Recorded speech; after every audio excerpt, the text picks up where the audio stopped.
국정원 스스로가 밝히는 게 맞다라는 취지에서 여러 차례 제가 말씀을 드렸던 걸로 알고 있습니다. 그래서 그런 부분들에 대해서는 제가 별도로 언급을 하지 않고 국정원과 관련된 주요 현안들 중에서 국가 보안 상황에 저촉되지 않는 내용들 위주로 제가 백프를 하려고 합니다.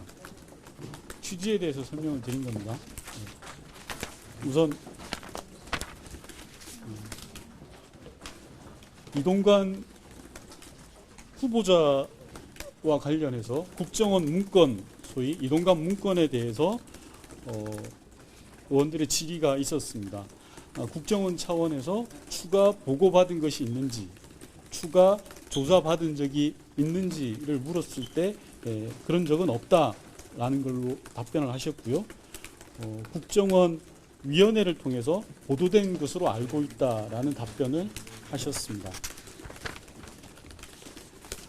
아울러서 국정원장에게 이동관 소위 문건을 본 적이 있냐라고 물었을 때, 질의했을 때 본 적 없다라고 했고, 기조실장에게 이동관 문건을 본 적 있냐라고 했더니 확인하지 않았다라고 했고요. 아울러서 국정원 내에 신원 검증 업무를 담당하고 있는 2차장에게 물었을 때 보지 못했다라는 답변을 했습니다. 따라서 신원 조회 내용 중에 소위 이동관 문건이 해석 포함되어 있느냐라고 물었을 때 개인에 대한 세세한 사항에 대해서 언급하는 것은 적절치 않다라는 답변이 있었습니다.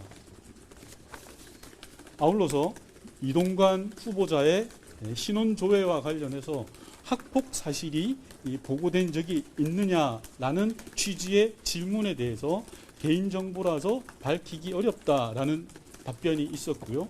정순신 씨 학폭 사례에 비추어 대통령 지시에 따르면 당연히 포함되어야 되는 것이 아니냐라는 추가 질의에 더 이상 답변할 수 없다라는 말씀을 해주셨습니다.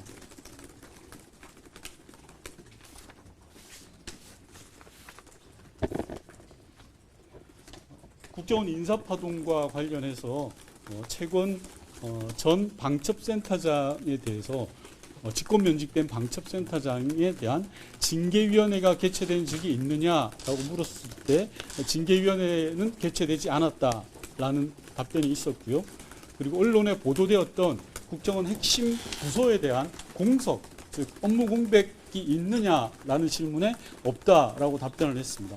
아울러서 국정원 1급과 2급의 공동지휘 제도를 도입한 적이 있느냐라고 물었을 때 답변하기 어렵다라는 취지의 답이 있었습니다. 이동관 문건 말씀하신 거는 뭐 관련 문건이에요?